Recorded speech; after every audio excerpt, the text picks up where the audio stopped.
Kung dumaan ka man sa ganitong sitwasyon, tandaan mo na hindi ka nag-iisa. May mga taong nagmamahal sa iyo at handang tulungan ka.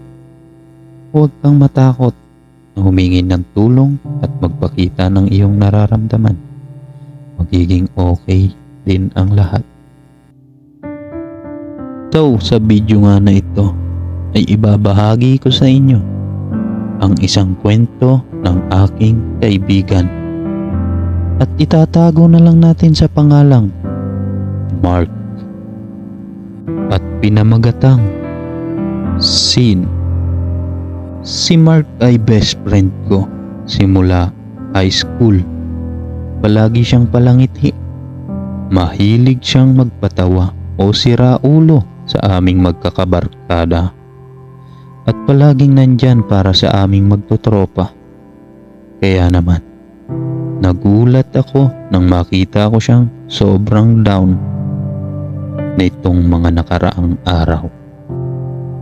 Anong nangyari sa'yo? Tanong ko sa kanya. Isang hapon habang nagkakape kami sa paborito naming tambayan. Si Claire, sagot niya sabay, buntong hininga.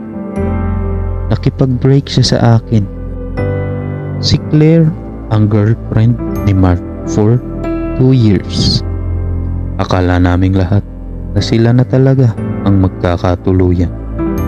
Kaya naman sobrang sakit para kay Mark na bigla siyang iwan ni Claire. Hindi ko alam ang gagawin ko, sabi ni Mark. Halos pabulong. Pakiramdam ko na walan ako ng parte ng sarili ko. Sinubukan ko siyang aliwin. Sinabi ko sa kanya na normal lang ang masaktan, na kailangan niyang bigyan ng oras ang sarili niya para maghilom. Pero alam ko sa sarili ko na hindi sapat ang mga salita ko para maibsan ang sakit na nararamdaman niya.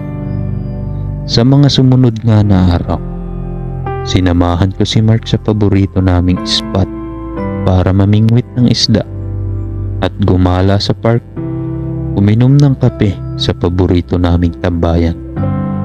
Sinubukan kong ibalik ang sigla niya kahit alam kong malalim pa rin ang sugat ng puso niya.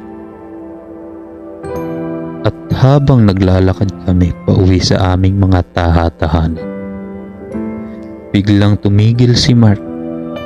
Tumingin siya sa akin at sabay ngumiti. Salamat, sabi niya. Salamat dahil hindi mo ako iniwan. Alam kong hindi pa siya okay. Alam kong mahaba pa ang lalakbayin niya para tuluyang makalimot kay Claire. Pero alam ko rin na hindi siya nag-iisa. Nandito ako, ang mga kaibigan niya o kaibigan namin at ang pamilya niya para suportahan siya. At dito na matatapos ang kwentong ito. At sana ay nagustuhan nyo ang binahagi ko sa inyo. Maaari na ring makipindot ng share button at paki-like na rin. At kung may gusto kayong ibahaging kwento, i-message nyo lang ako sa aking Facebook account